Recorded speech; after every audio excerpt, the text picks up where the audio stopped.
je suis membre du vicariat du clergé de l'archidiocèse de Cotonou et à ce titre, je m'occupe au sein de ce vicariat de la formation permanente des prêtres et de la vie fraternelle du clergé. Donc, nous avons deux grandes formations, deux sessions de formation permanente des prêtres pour les prêtres de l'archidiocèse de Cotonou qui vont bientôt dépasser 500. Donc, ça peut vous dire la floraison sacerdotale des vocations dans notre pays, dans notre diocèse en particulier. Et puis, il y a donc la vie fraternelle du clergé qui m'amène à aller visiter les confrères.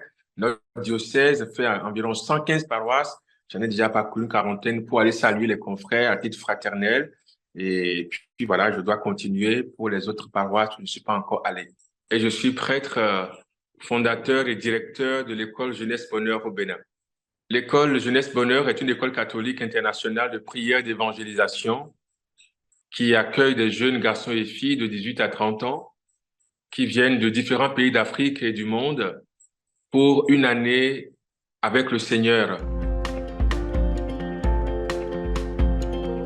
Le premier défi que je peux rencontrer dans ce ministère ici à l'école Jeunesse Bonheur, c'est le défi des moyens matériels et qui est un peu commun à toutes nos églises, à toutes nos missions en Afrique. Le défi de la pauvreté matérielle est un défi majeur parce que ça fait que beaucoup de chrétiens vont quitter l'église pour aller vers les sectes, voilà, vers d'autres religions qui leur miroitent un bonheur facile.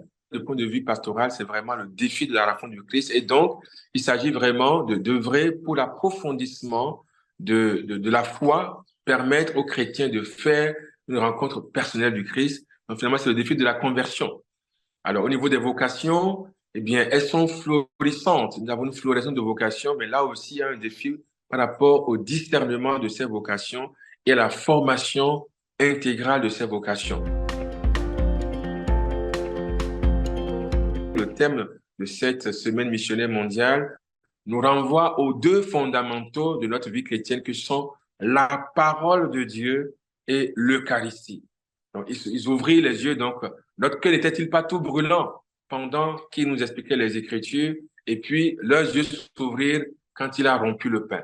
Donc, un chrétien doit tenir d'une main la parole de Dieu et de l'autre l'Eucharistie. Le chrétien n'est pas un homme installé. Voilà, comme le dit le pape François durant les GMJ de Cracovie, le chrétien doit être un homme toujours en chemin, comme Jésus nous l'a montré dans l'Évangile. Jésus était toujours en chemin vers les autres, en chemin pour annoncer l'Évangile. Alors que Marie, la première en chemin, fasse de nous, eh bien, des fils et des filles de l'Église, toujours en chemin, les uns vers les autres, et surtout vers ceux qui ne connaissent pas encore le bonheur de l'homme qu'est Jésus-Christ.